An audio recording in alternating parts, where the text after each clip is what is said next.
Good afternoon. Just wanted a quick poll. How many of you attended the Celery talk yesterday? Okay, and how many of you have worked with Celery? Okay, I just wanted to know how much introduction I should do before moving on to the advancements. About myself, I've been a Python developer for about 6 years now, and mostly been a volunteer for blog, w.r.t, etc. I've been using Celery in our products for 3 years now. Ever since Celery first version came out, we have been using it, and we have made some contributions to Celery also. Like mostly we test out all the new releases, and the Zookeeper support for Celery was added by us. And right now we are working on integrating Kafka. That's a LinkedIn open source message queue. So we are working on integrating that with Celery. So I'll explain why we are working on the Kafka thing in a short while. So I'll do a very quick introduction to Celery. Celery is an asynchronous task or a job queue. Basically uses distributed message queuing systems, and by using that you can actually send off a task to be executed by one of any one worker node, and the work is executed there and you get back the result. So I'll explain that in detail a bit. The tasks are run asynchronously on different worker nodes, and once the results are there, they are passed back to whoever invoked the call. So this diagram is a bit dark. So this is how typically Celery works. You have a message queue that is there. Basically like a pubs of model. So for example, a RabbitMQ, you can use CouchDB and Zookeeper, Kafka. All these are different message queues that you can use. Or I think Celery is also integrated with Amazon SQS. So what happens is you have different worker nodes who are connected to this queue. They are listening for messages. Basically, they are looking for job commands that are to be executed. So a sender basically sends off a job onto the message queue.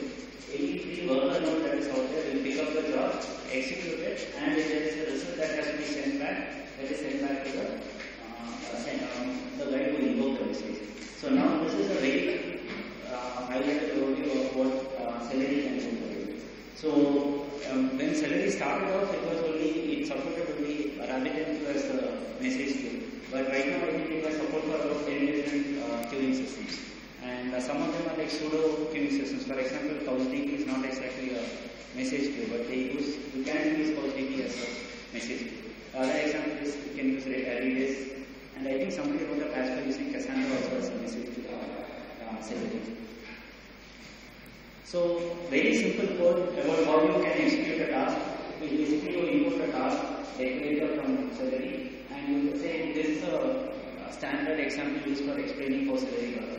A task for adding two numbers. So you can define a task, add, and then just returns the sum of those numbers, and you can cover it with a declarator. That is a Celery task. And from wherever you want to invoke this task, you go ahead and do say add delay, and you give the argument. And once you get this argument, the task is executed somewhere on a different node, and you get back the result. I'll just show you how this works.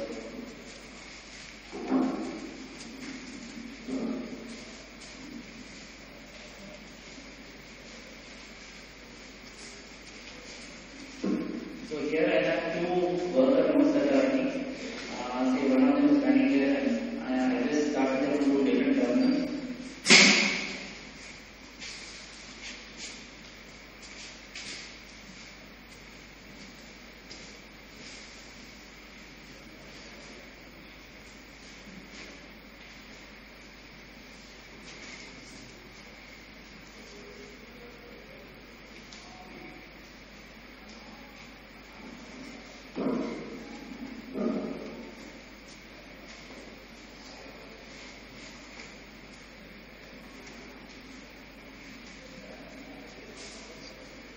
So I have already defined the task in get. I'm just importing it and I'm going to run it.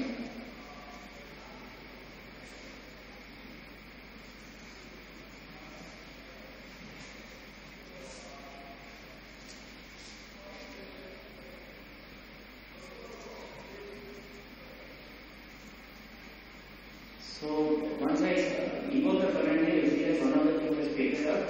It's gone ahead and run the job, and now you can get the result here.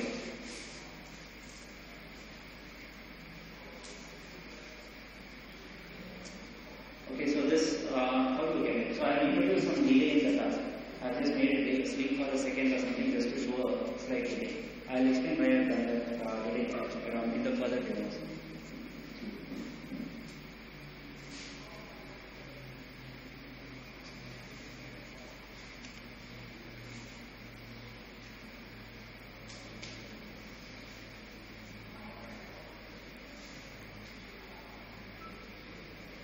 Okay, so now what do we use Celery for? You can use Celery for basically any task that you want to execute asynchronously. For example, if you are writing a Django based web server or website and you want to do some job not in your use code, maybe you want to give your response back to the user as soon as possible. So what you do is instead of invoking heavy tasks there, you send it off on a Celery queue and get some worker node to execute it asynchronously, and then you give back the result to the user. So that is a base. Most of the time Celery is used for that. And the other thing you can use for handling long running or heavy jobs. For example, in our case, we use it for video transcoding. So you have a web interface where you can upload a video file and send it off for transcode. So the transcode job is passed on to a Celery worker node, and where the video transcode is done, basically it's done using FFmpeg. So it takes about an hour for the video to get transcoded. So the job is run on a different machine. If you are running on e-ticketing site or some travel site or something, you can use, say, generate the PDF version of the tickets that can be sent off to a message queue. Now, any sort of backend operations that are there which are heavy can be offloaded. But yeah, it comes with its own drivers. So you have to take a call on whether you need Celery to be used or not in your site. And the other thing is Celery can be used for running jobs at a particular time. For example, you can schedule tasks to be run every week. It can be run every minute. On say Thursday morning, 5 o'clock, you want a particular task to be run. The entire cron, Unix cron syntax is available inside Celery. So you can schedule your task to run at any particular time. So this basically helps you have your whole infrastructure developed in Python. So you don't have to rely on, say, Unix cron scripts or other tools for running your jobs. So you write your jobs, your schedules, everything in Python. You keep your config in, say, Celery config, and your job should be able to run on whether it's Windows or the Unix system. So using that, it's a good way where you can schedule Python jobs.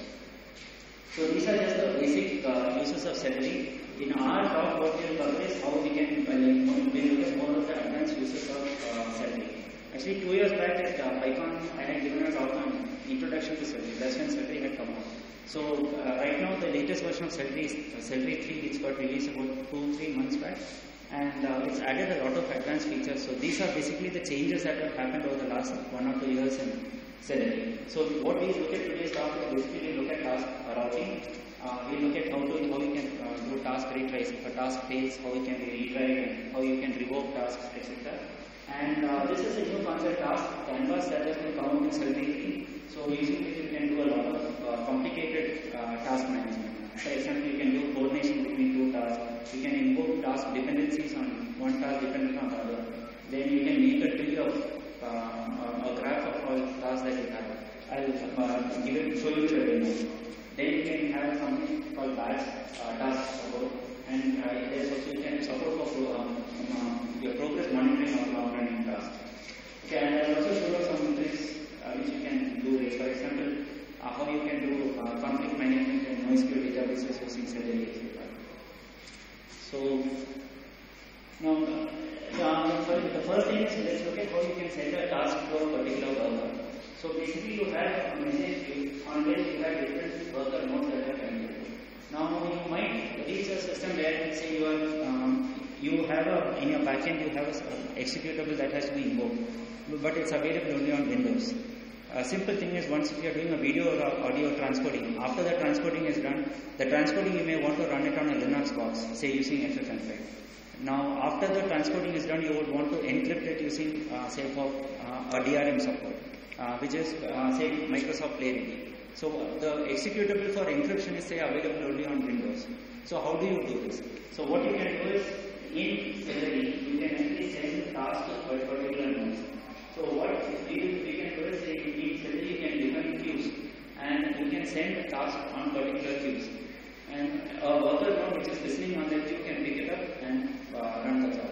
So in our case, what we do is we define two queues. One is say Linux and another queue is say Windows. This is any name you can use any based on your requirement. So what happens is there are say two Windows worker nodes that are connected to the Windows and there is one Linux node. So when you are sending a job to Celery, you can say okay, send this transfer job to the Linux queue. So any Linux node that is out there will pick up the job and run. So encryption job which you have to run, we can say send that to the Windows node. So and the Windows box will take it up. So the code for that is very simple. So the code is, for example, if you are using a where you define your task, and on the task you can say you can in the dictionary you can just say q is equal to Windows. So this task, irrespective of who invokes it, will always run on a machine which is connected to the Windows queue.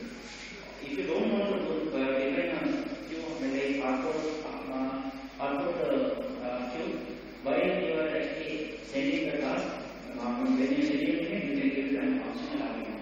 Say a queue is equal to Windows or queue is equal to Linux.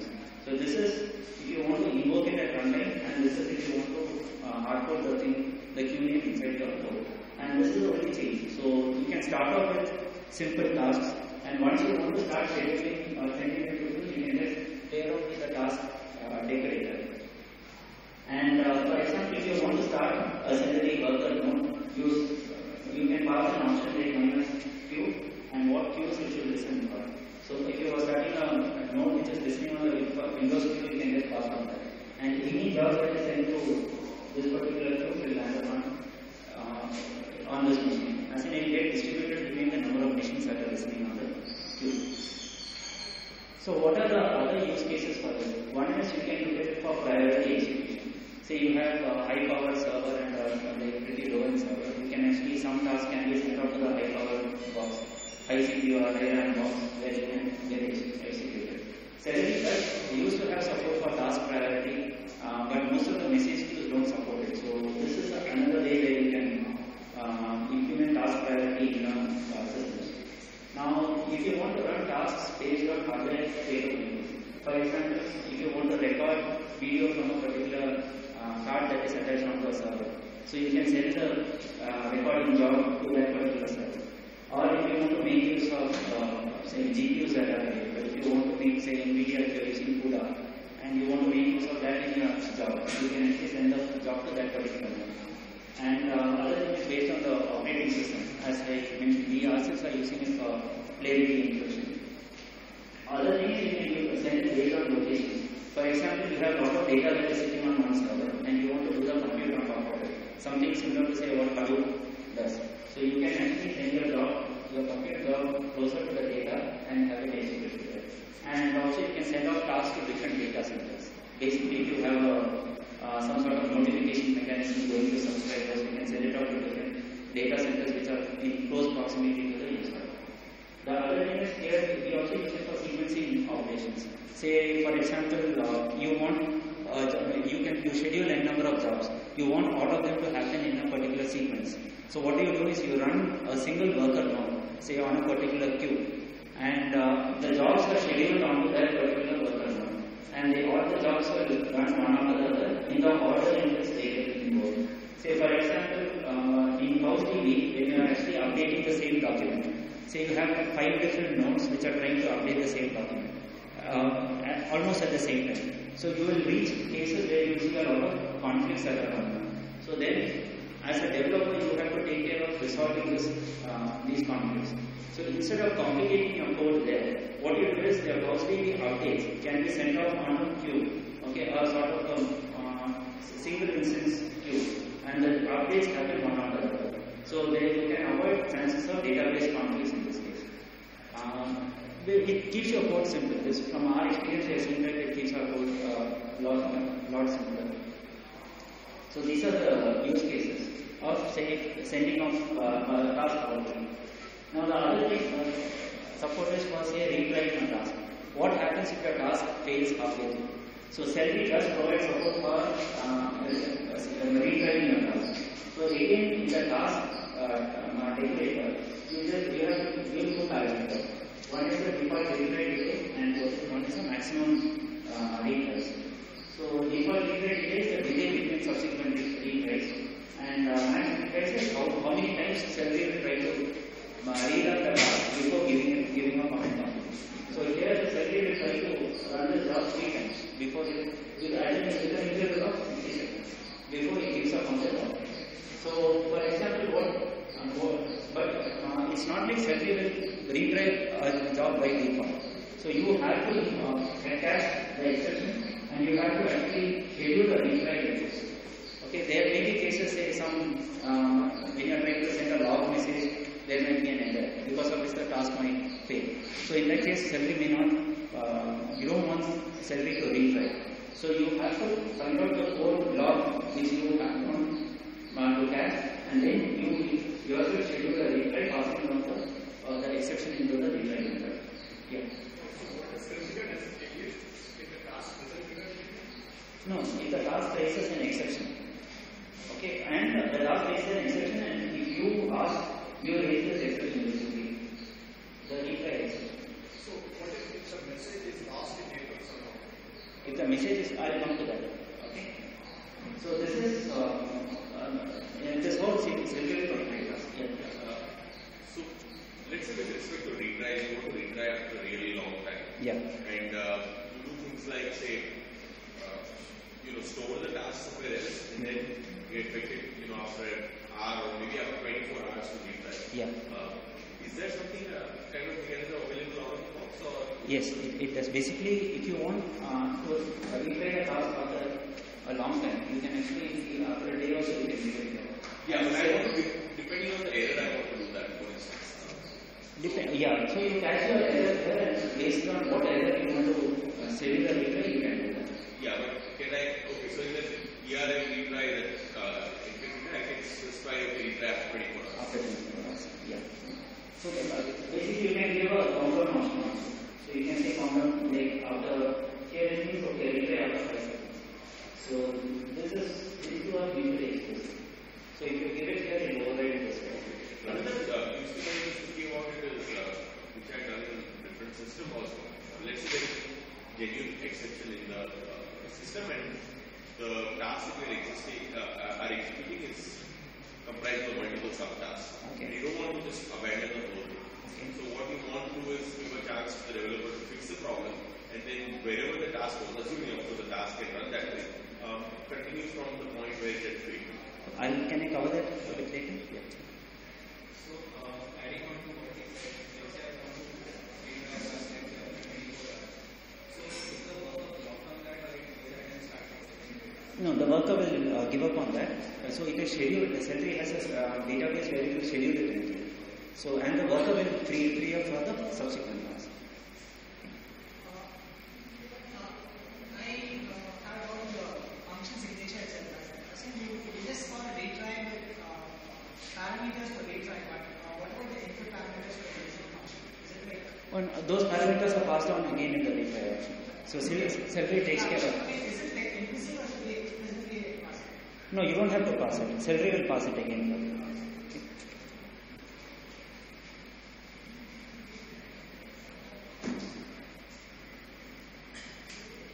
So basically, you can specify the number of times a task can be retried, and the cases when a task will be retried is up to you. Celery will not do it automatically for you. You have to write code for which exceptions you want Celery to handle. And ideally, you have to make the task specific decide such that it's an item for it. It's re-entry. So the task will start off again, and you have to handle it in your code. Whether any changes are there, you have to handle it. Okay, and the other thing is say handling worker failures. I think this will answer your question. Basically, what can happen is say Celery has The last point is slide before. yeah. Idempotency. Does this mean Celery will end up delivering running the same task twice accidentally? No, it's for no. If you are doing a retry, okay, the task starts off from the beginning. So if you have made any changes in that, you have to handle it. Say you do steps 1, 2, 3, and after step number 3, the Celery task failed, and it's retrying, it will start from step 1, 2, 3 again. Like a transaction. Yeah. So now what can happen is, say, Celery sends, basically scheduling is done by sending it off on a message queue.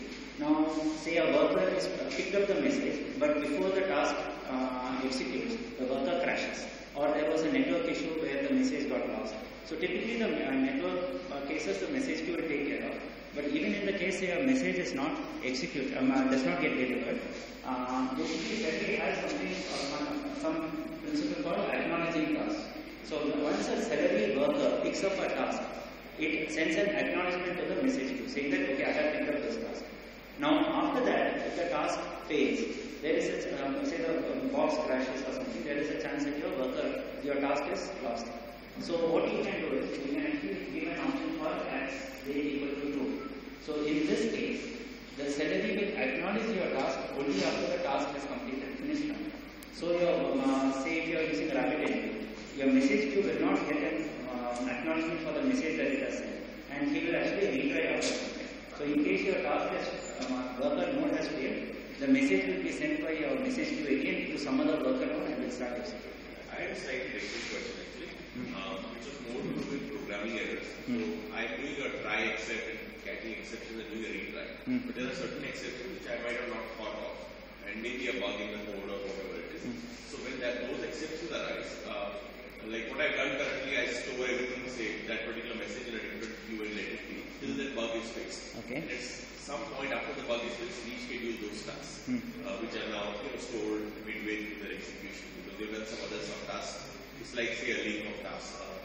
So I was wondering that kind of thing is provided, say, in Celery. It's like for restarting a failed task. Restarting a failed task after I fix the issue. No, Celery doesn't provide anything for that. So I think you'll have to do something like on your own.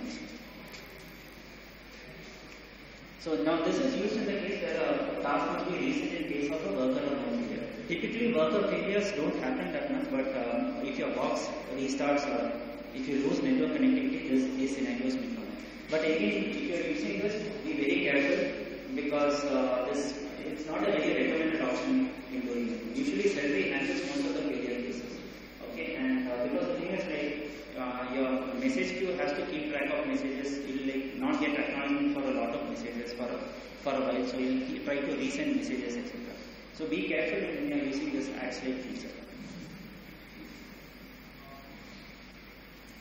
Now let's before proceeding to the other features, let's look at how worker processes are run. Say for example, you have a worker node that is running on a Linux box. Now what this Celery does is it detects a number of CPUs that are available on that box. So it will start zoning processes. Say there are it's got 4 CPUs.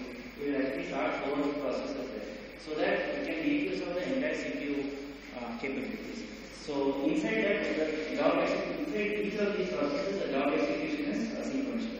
So what happens is you start by saying, a message that is going to a Linux box, say on this queue, can run on any one of these on these processes. So this box can run say at maximum 4 tasks in parallel. Similarly, there will be other processes which can run tasks in parallel.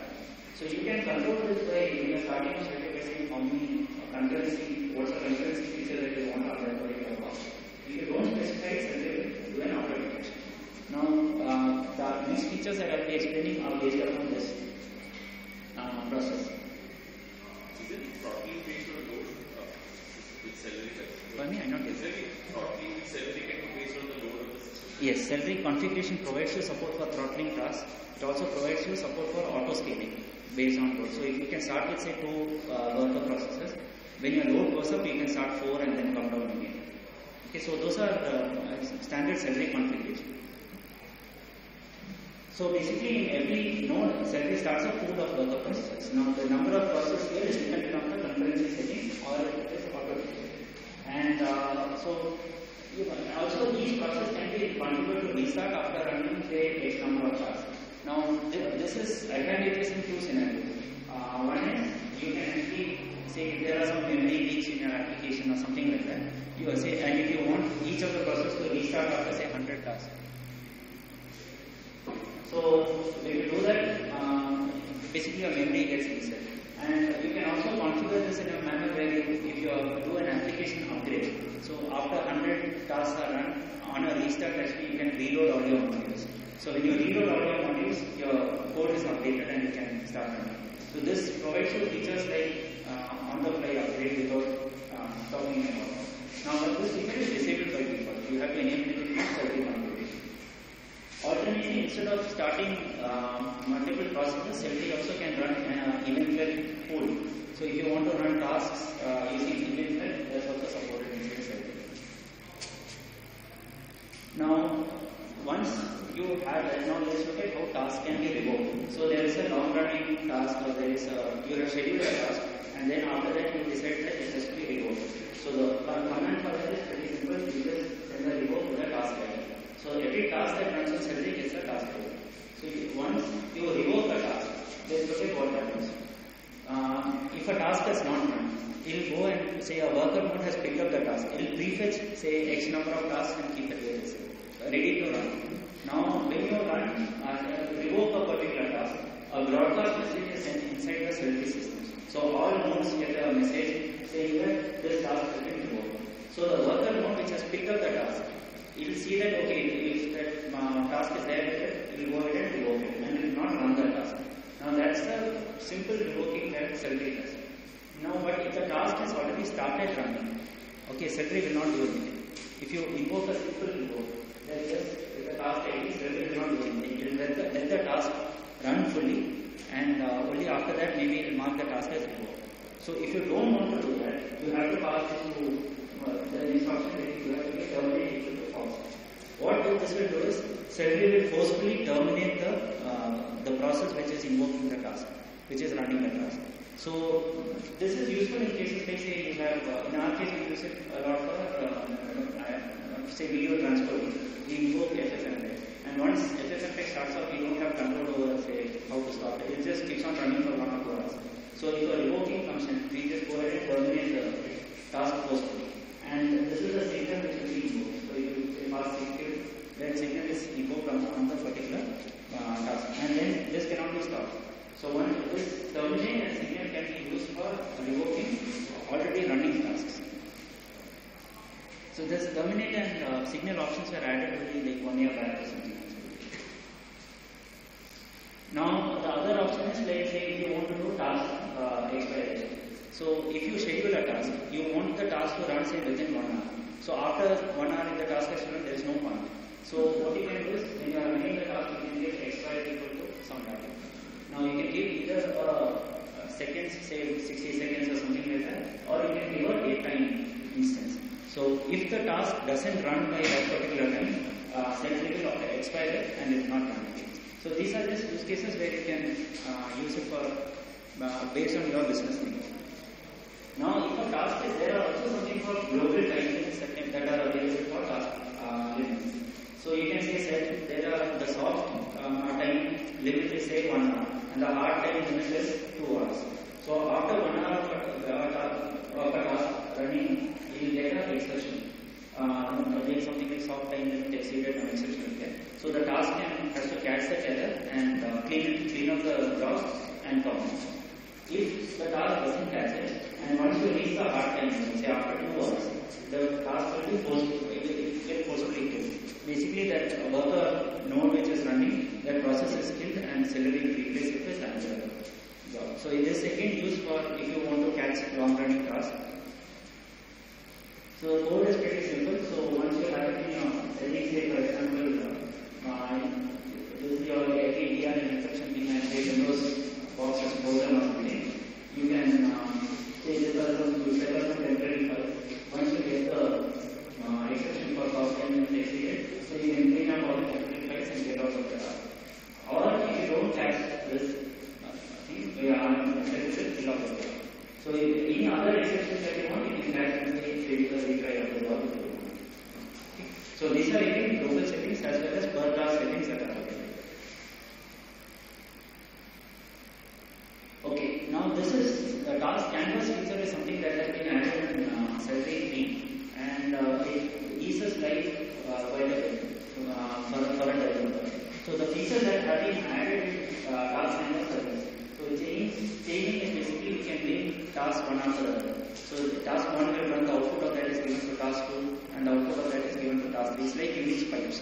Okay, and in fact you can even invoke the tasks like Unix pipes. Okay, I'll give you a demo of all this. It's better to show this in a demo. Groups, which basically you can schedule a group of tasks which are running in parallel, and you can get the results for the group together. Calls is basically you can run, say if you have a group of tasks which are running, after the whole group has been executed say successfully, you can schedule a call which will be invoked. So a simple example is say you are transporting say 100 videos. So after the whole videos, all 100 videos are done, you want to send a mail to somebody. So you can schedule a call, a group which will actually run transport of 100 jobs, and a call which is attached to the group which will be executed after the group has finished a successful run. Then there is map and star map. This is basically your standard Python map function. And chunks is basically say if you have a huge data set, you can actually run it in chunks. Say if you have 1 million entries, you can actually process that in 10 tasks of 100,000 entries each. So you don't have to change code or anything, so everything will take care of this for you. It's sort of like a MapReduce. Again, if you use chunks plus a call or chaining support, you can actually implement good MapReduce functionality inside Celery, a distributed MapReduce functionality. So I'll just show you a demo for all these things. It's going to be tough talking on the mic and demoing. So am I audible? Yeah. So this is the same setup. There are two worker nodes that are running. Can you be a little louder? Can you use this? Is there any?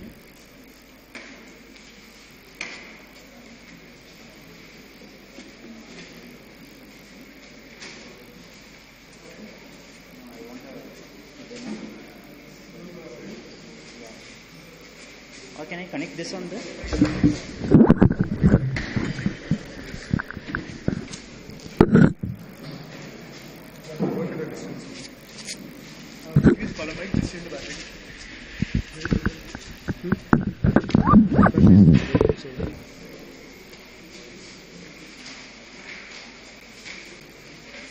So, I have actually defined two tasks. One is like say adding numbers which I already showed you.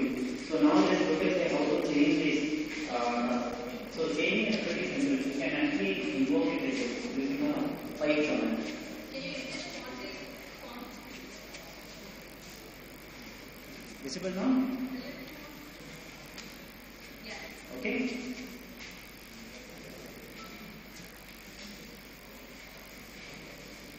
So what I'm doing is I'm actually setting piping output of one task to another one. So the output of this gets dependent to the output of this, input of this. And then I'm creating a task and then getting a result of it.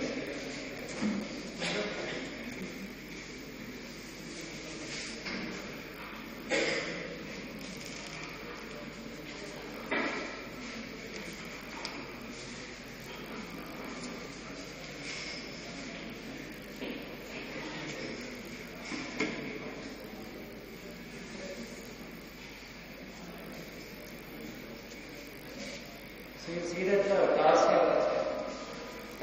running on the two nodes and you get the output.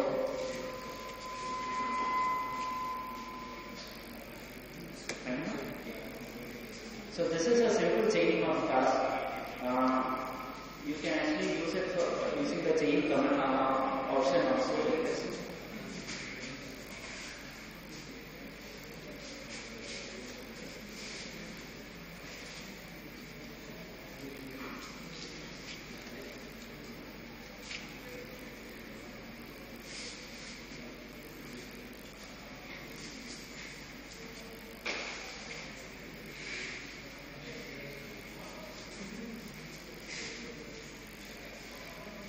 So what you did here is you got the output of the entire chain command. And if you just want to get the output of the parent, in the chain there is the first add operation that happens. You can just get the output of that particular parent using this. And if you want to go one parent up, you can go parent dot parent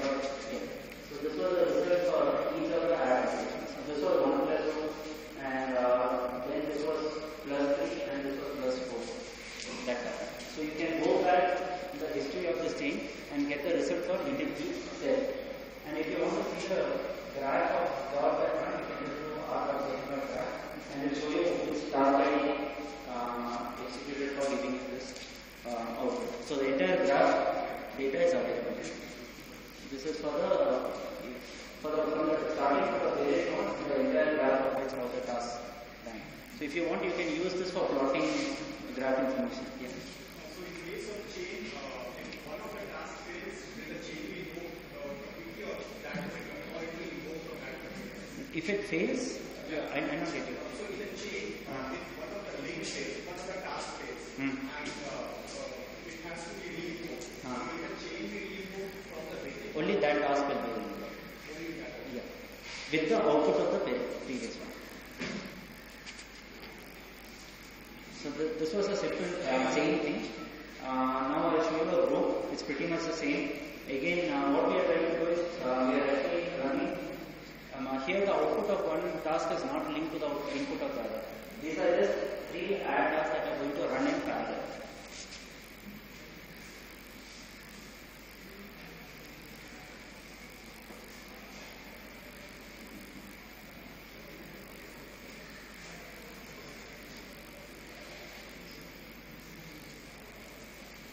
And you basically get the output of each of the add commands.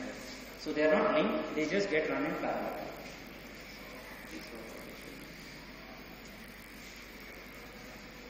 That is a simple group. So in older versions of Celery, this was basically represented as task, set, etc. So they have done away with it. So from now, Celery 3 onwards, you have to use group.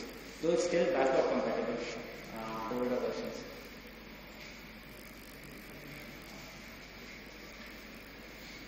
Now I'll show you a code. What I'll do is I'll have a group, the same group I'll have it, and after the group is executed, I'll need a code which will actually make a sum of all the results and give us the output.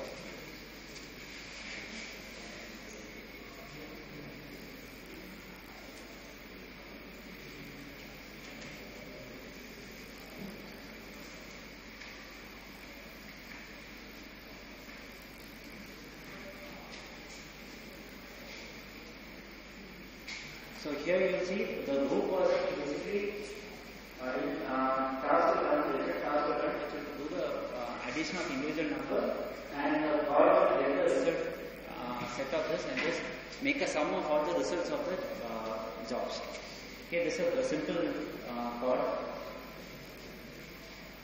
And mapping is also same. And I will just show you an example of the chunks task. What we are going to do is we are going to use add instead. But basically we are going to add 100 numbers and we are going to add batches of 10 tasks. So 10 different chunks.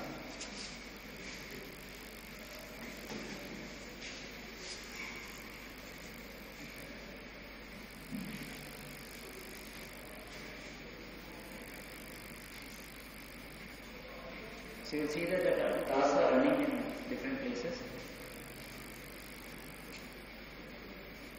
This on one node and this is the other node.